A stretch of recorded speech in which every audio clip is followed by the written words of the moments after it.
Então, reconciliados com Deus. Nessa época do ano, nós ouvimos muitas reflexões. A gente ouve músicas, pessoas falando, versos, mensagens, reflexões com relação ao ano todo.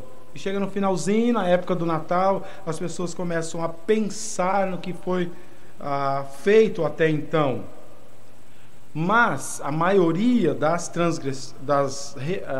reflexões, elas não levam as pessoas à real necessidade de uma reconciliação com Deus. Simplesmente falam de presente, amor, paz, tranquilidade, felicidade, prosperidade, um ano melhor no próximo. Mas a real necessidade das pessoas é ter uma reconciliação com Deus. Aqueles que já são reconciliados entendem isso e entendem a verdadeira mensagem do Natal. E nós veremos nessa passagem que nós precisamos ser reconciliados ou reconciliadores. Se já somos reconciliados com Deus, então o nosso papel é reconciliar, ajudar com que outras pessoas sejam reconciliadas, ou seja, ser reconciliadores. E essa é uma reflexão necessária. Precisamos analisar, parar. Nós percebemos que o tempo tem passado, parece que o Natal tem chegado muito mais rápido. Eu lembro quando era criança demorava 1 ano para chegar o Natal, agora parece que é bem menos. Então, mas isso mostra o quê? Que o tempo passa. E é bem rápido. A hora que a gente vê, já estamos bem avançados nos anos. E essa é uma reflexão necessária. Então, como cristãos, como crentes, como filhos de Deus, precisamos pensar nessas coisas. E essa passagem nos ajuda a refletirmos com relação à reconciliação com Deus. Primeira coisa que nós podemos ver aqui nos versículos 14 a 17 é que o crente, ele é constrangido pelo amor de Cristo. É o amor de Cristo que nos constrange a, de fato, fazermos aquilo que temos que fazer como cristãos. Acompanhe comigo os versículos 14 a 17. Pois o amor de Cristo nos constrange, julgando nós isto: um morreu por todos, logo todos morreram. E ele morreu por todos, para que os que vivem não vivam mais para si mesmos, mas para aquele que por eles morreu e ressuscitou. Assim que nós, daqui por diante, a ninguém conhecemos segundo a carne. E se antes conhecemos Cristo segundo a carne, já agora não o conhecemos deste modo. E assim, se alguém está em Cristo, é nova criatura, as coisas antigas já passaram, eis que se fizeram novas. Quando diz aí no versículo, bem no comecinho, no versículo 14, pois o amor de Cristo nos constrange, aí está se referindo ao amor de Cristo por nós, considerando que Cristo nos amou muito. Ele nos amou tanto que nós deveríamos ser totalmente dedicados a Ele. Deveríamos ser totalmente dominados por Ele, ter um desejo ardente de servi-lo, quando nós olhamos pelo amor que Cristo mostrou por nós que não merecíamos. A palavra constrange é de uma palavra, a origem da palavra grega, ela significa manter junto. Esse é o significado dessa palavra constrange. Nós podemos dizer então que o amor de Cristo, ele que nos mantém juntos. Por causa de Cristo, nós conseguimos conviver uns com os outros, conseguimos ter união e mantermos juntos. É por causa do amor de Cristo que a união existe. É por causa do amor de Cristo que as dificuldades são superadas, as tensões que acontecem às vezes na igreja ou nos ministérios são superadas, é por causa do amor de Cristo. Quando nós olhamos para o amor de Cristo, nós percebemos que essas coisas da vida, ou algumas coisas que as pessoas fazem que nos magoam, são muito pequenas comparado com aquilo que nós recebemos de Cristo, que é a salvação. Ele, que não deveria, não precisava vir a esse mundo e se entregar por nós, veio e demonstrou ter um grande amor. Por que nós não vamos demonstrar amor ao próximo e perdoar, não considerar as ofensas e coisas assim? Está vendo? O amor de Cristo é muito importante para nós como cristãos. Ele nos une, ele nos mantém unido. Então, com isso, nós temos algumas verdades que podemos ver aqui nesses versículos. A primeira é a evidência do amor de Cristo, no versículo 14. A evidência do amor de Cristo é o fato que Ele morreu por nós. Essa é a maior evidência. O Deus, o Criador, como nós cantamos, Ele veio a esse mundo e morreu numa cruz. O Criador morreu em prol da criatura. Essa é a evidência maior do amor de Cristo. A palavra por significa em lugar de. Ele morreu no meu lugar, Ele morreu no teu lugar.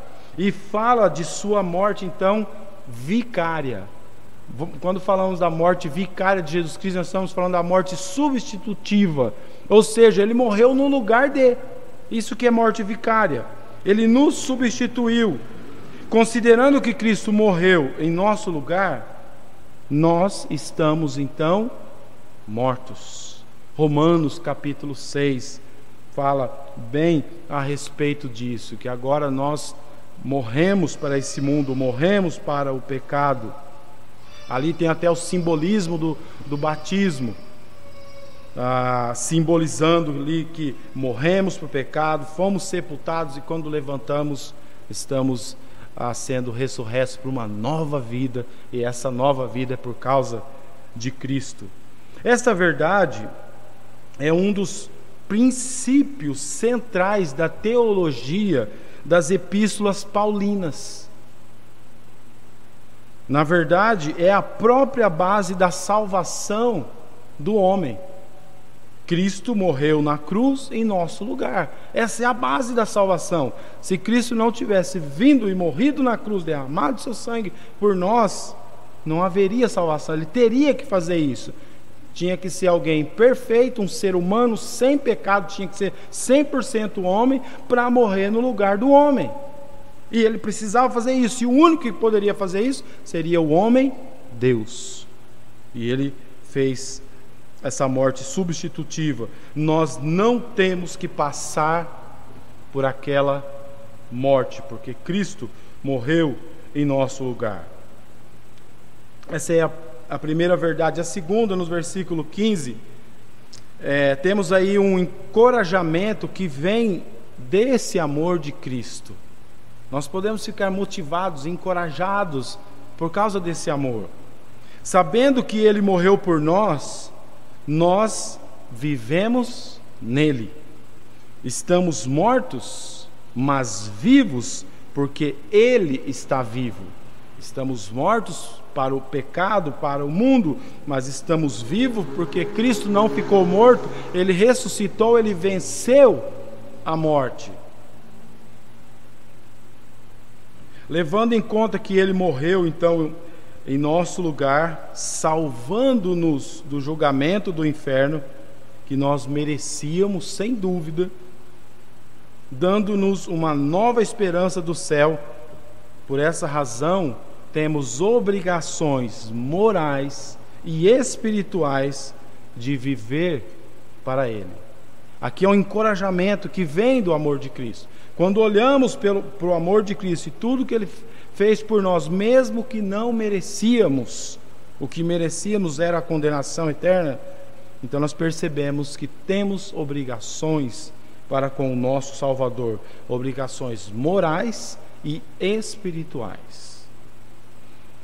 Também uma outra verdade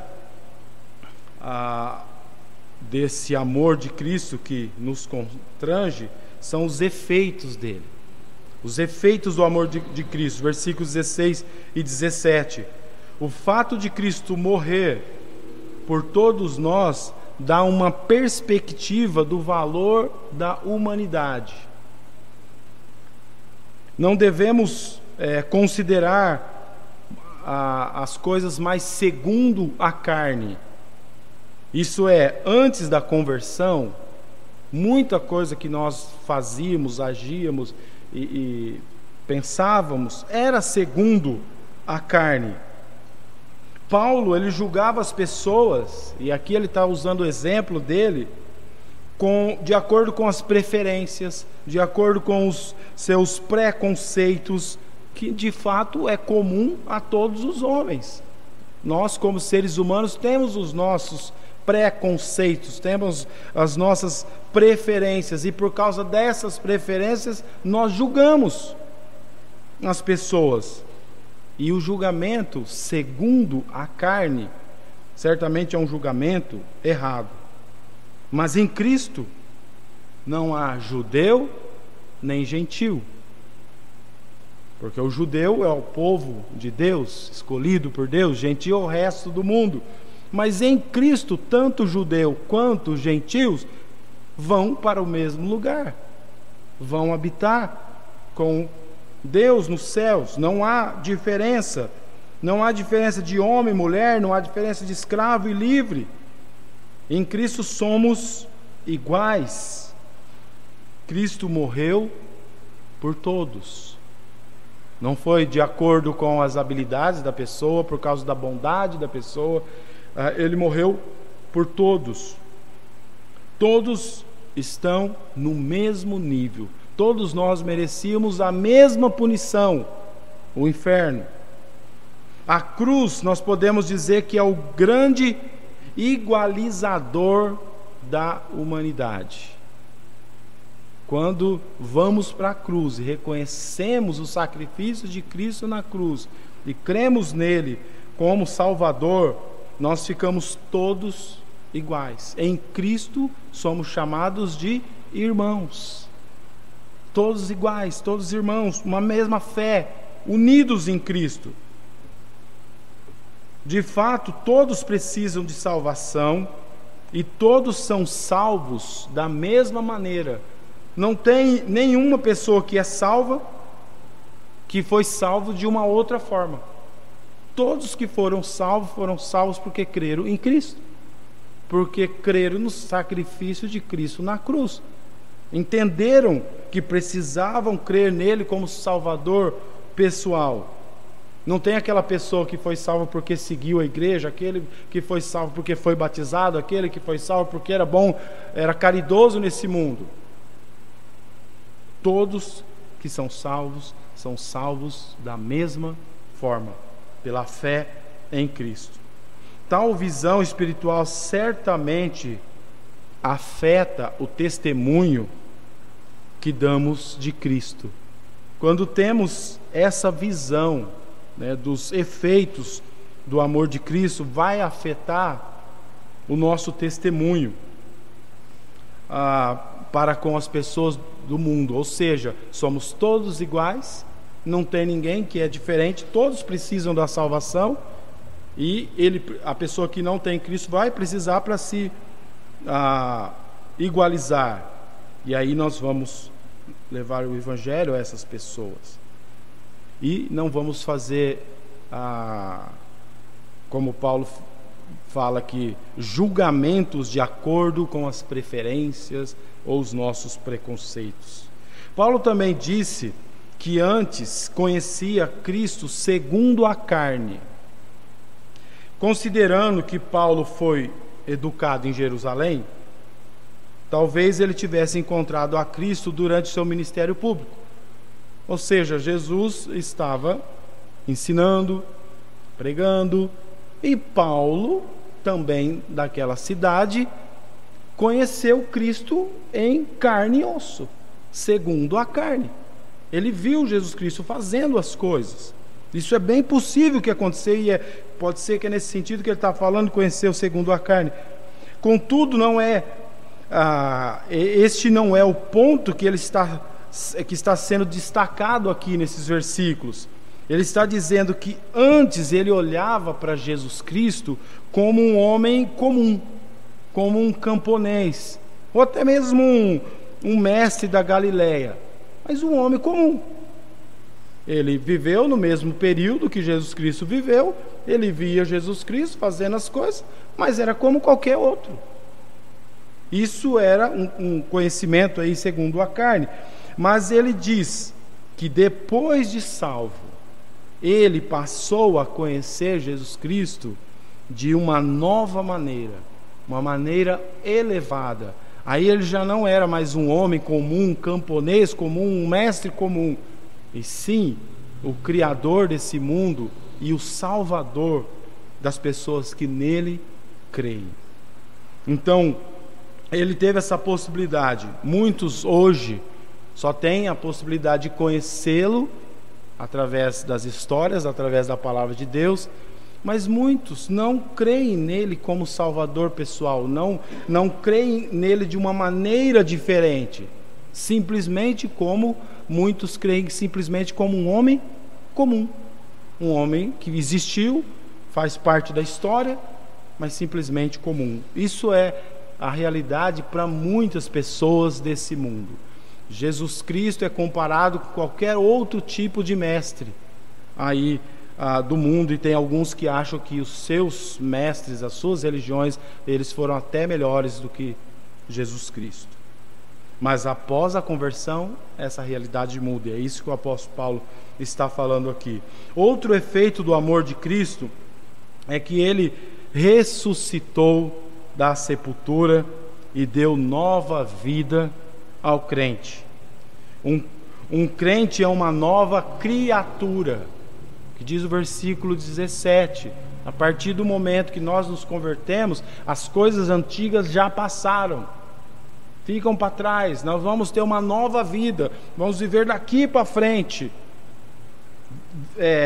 uma vida renovada, uma nova criatura mesmo. Inclusive a palavra usada aqui no grego é a mesma usada lá em Apocalipse, quando vai falar novo céu e nova terra, que vai ser transformado, modificado, e é o que acontece conosco no momento que nos convertemos, nos tornamos novas criaturas.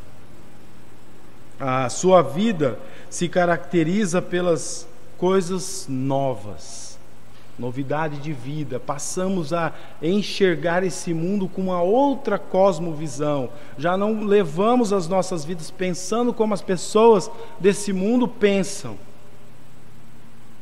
Nós vimos hoje na escola dominical que muitos estão levando a vida pensando nas riquezas, nas coisas desse mundo, não se preocupando com as coisas espirituais. Mas é exatamente porque não tem uma nova vida, não são novas criaturas. Então levam essa vida aí caracterizadas pelo pecado. Então essa é a primeira verdade que nós vimos. Além do crente ser constrangido pelo amor de Cristo, que isso aí já seria um grande motivo para servirmos a Ele como nosso Senhor e Salvador, também o crente é comissionado para o ministério da reconciliação, ou seja, levar a palavra a outras pessoas. Olha o que diz os versículos 18 a 21. Ora, tudo provém de Deus, que nos reconciliou consigo mesmo por meio de Cristo e nos deu o ministério da reconciliação, a saber que Deus estava em Cristo, reconciliando consigo o mundo, não imputando aos homens as suas transgressões, e nos confiou a palavra da reconciliação, de sorte que somos embaixadores em nome de Cristo, como se Deus exortasse por nosso intermédio. Em nome de Cristo, pois, rogamos que vos reconcilieis com Deus. Aquele que não conheceu o pecado, ele o fez pecado por nós, para que nele fôssemos feitos justiça de Deus. Ministério da reconciliação. Somos comissionados para isso. Então, mais algumas verdades que podemos tirar desses versículos finais. A primeira é o significado de reconciliação. O versículo 18. Nós lemos aí logo no início do versículo 18: tudo provém de Deus. Tudo provém de Deus. Isto é, toda a obra de Deus, exatamente como a criação original foi dada foi feita por suas mãos. Ou seja, quando Deus um dia planejou na sua eternidade criar todas as coisas do nada, todas as coisas surgiram das mãos dele. Tudo provém de Deus. Então, a partir dali, todas as coisas que existem nesse universo provém de Deus. Foi Deus quem nos reconciliou consigo mesmo através de Jesus Cristo. Até isso vem dele, porque quem falhou com Deus, quem traiu Deus foi o homem. Ele fez o mundo perfeito, deu um local perfeito para ele habitar, mas o homem o traiu, o homem falhou. Quem deveria ir atrás de reconciliar seria o homem, mas Deus, em sua graça e misericórdia e sabedoria, sabia que o homem nunca iria fazer isso, e ele então providenciou também o meio de reconciliação. Então, reconciliar significa transformar completamente. Nunca se diz que Deus foi reconciliado. Ele não muda. Sempre é o homem que é reconciliado. É o homem que se reconcilia com Deus. Sempre é assim.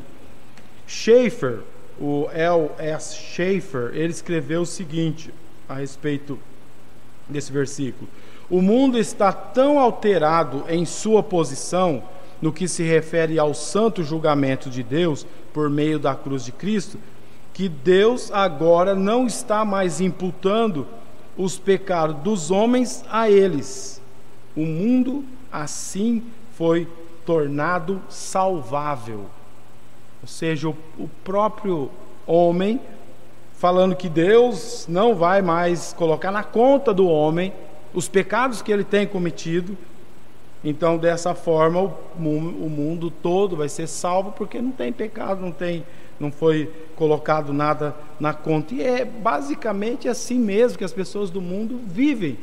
E a maioria acha que vai para o céu por causa do jeito que vive, as coisas que fazem, do jeito que querem fazer. Eles dizem: eu acho que é assim, se eu fizer caridade, se eu fizer isso, se eu seguir uma religião, o importante é ter uma religião, não importa qual. E o mundo com essas coisas vão caminhando e achando que eles podem um dia alcançar a salvação. Outra verdade que encontramos também aqui é o método da reconciliação.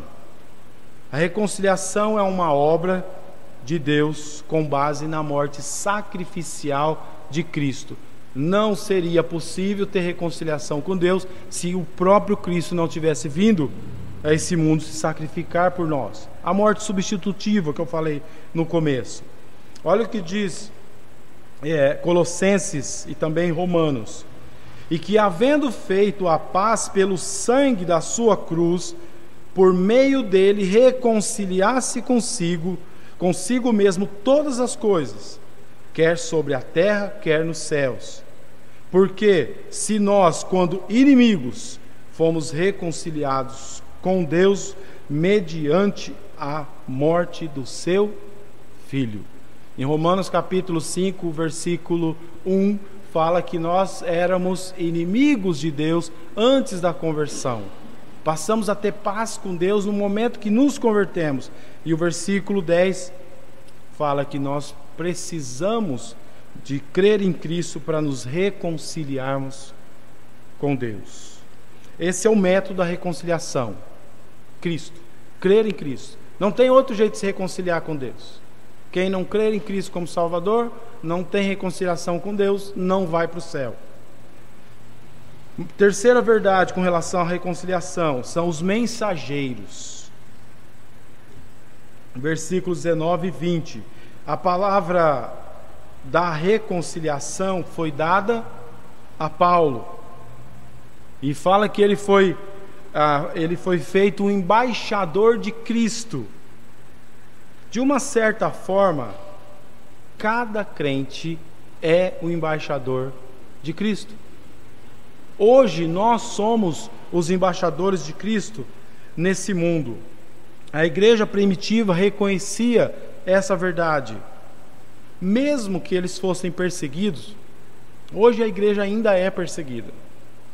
Vocês devem ter visto um vídeo aí na Angola, as pessoas sendo levadas, as mães e os filhos e os soldados com a metralhadora. Eu não quis ouvir o final do vídeo, mas levou para um lugar e metralhou aqueles cristãos. A igreja está sendo perseguida, literalmente estão sendo pessoas sendo assassinadas ainda nos nossos dias. Mas sempre foi assim. A igreja primitiva foi perseguida. Sempre foi desse jeito, mas aqueles que são crentes, de fato, reconciliados com Deus, não vão recuar, porque são constrangidos pelo amor de Cristo. E olha o que a igreja perseguida fazia. Atos 8:4.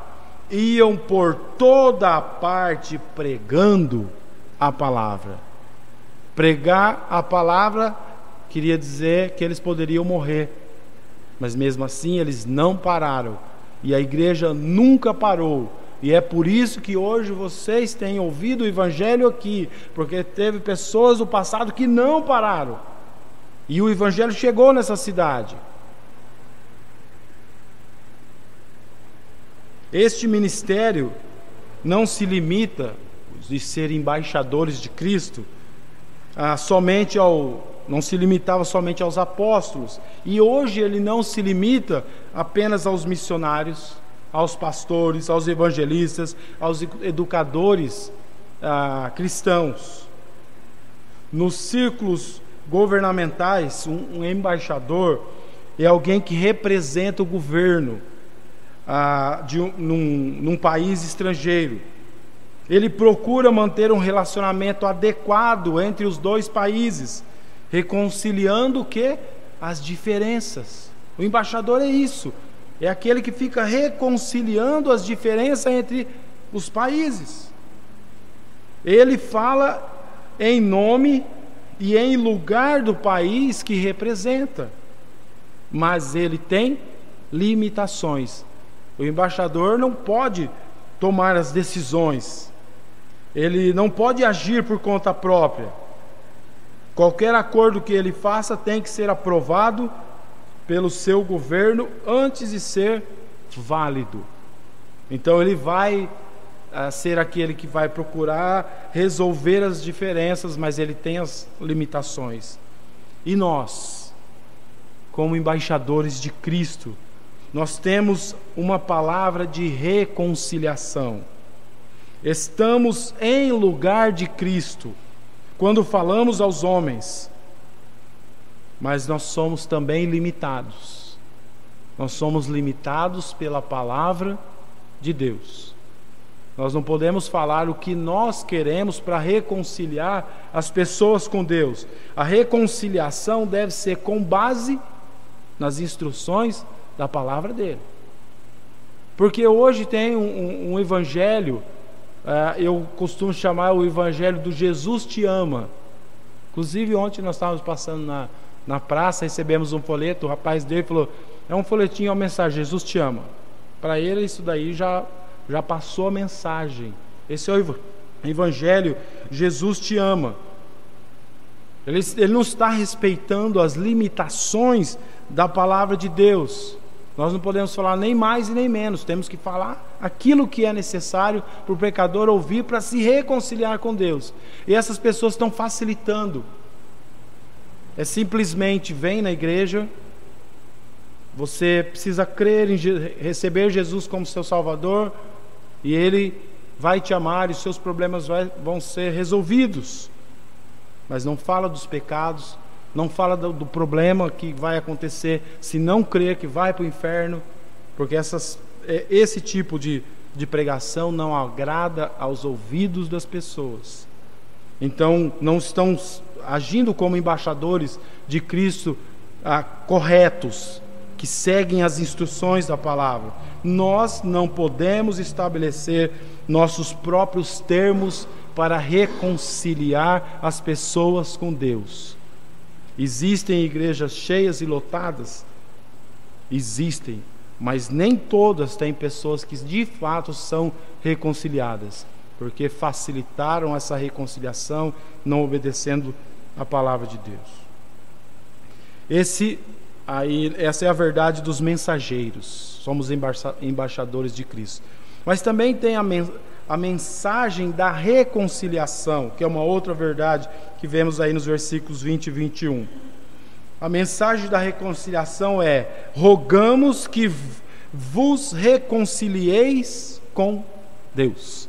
Essa é a mensagem que nós vamos passar para as pessoas. Nós vamos pregar o Evangelho, mostrar o que está acontecendo com a pessoa, o que é pecado e por que ela vai para o inferno se não receber Cristo como Salvador. Vamos explicar todos os detalhes do Evangelho para o pecador entender, e depois nós vamos fazer esse apelo: rogamos que vos reconcilieis com Deus. Esse é o objetivo de pregar o Evangelho, para que as pessoas se reconciliem com Deus. Não podemos tomar a iniciativa nesse trabalho. Deus fez a provisão e nós nos submetemos aos termos dele, simplesmente aceitando Cristo pela fé. Versículo 21 ensina a grande verdade da imputação. O Filho de Deus sem pecado foi feito pecado por nós. O Senhor fez cair sobre ele a iniquidade de nós todos.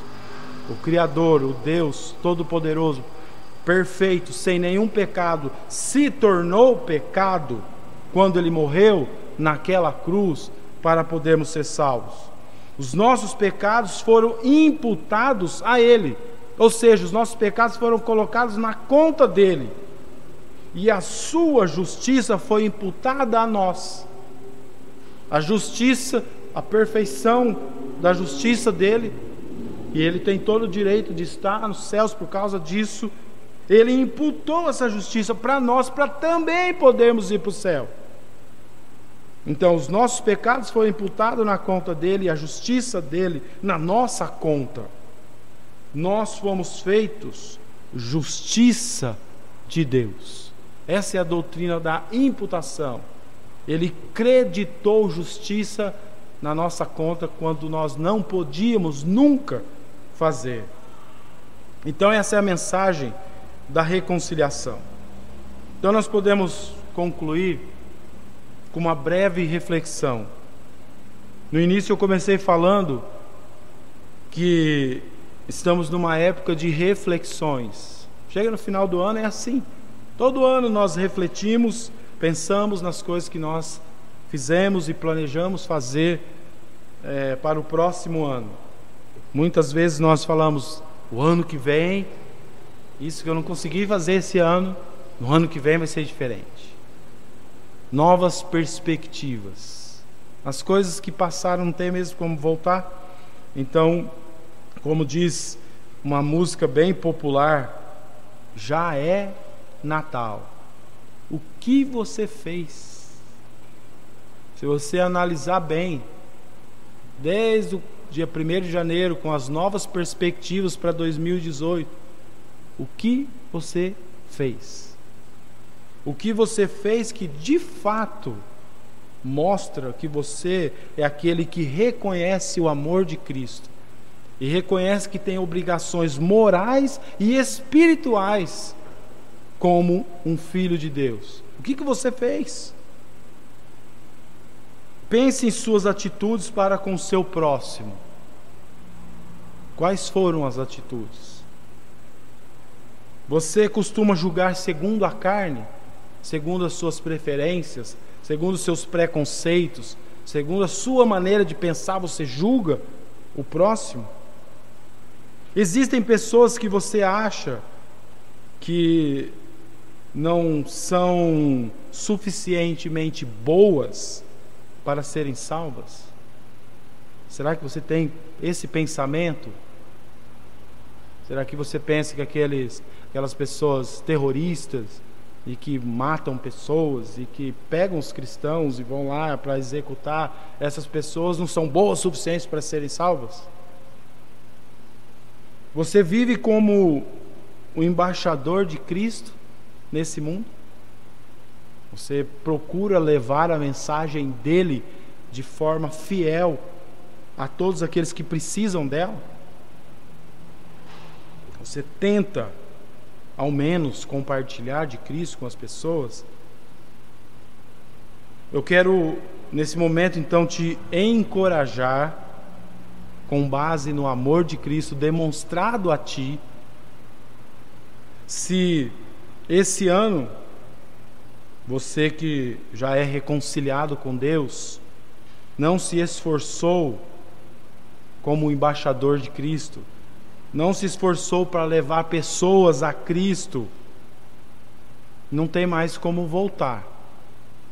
O que você não fez aqui para trás, você não tentou levar ninguém para Cristo aqui para trás, esse tempo já passou. O que você fez? Será que tentou? Se não fez, não tem mais jeito, já passou, não tem como voltar atrás.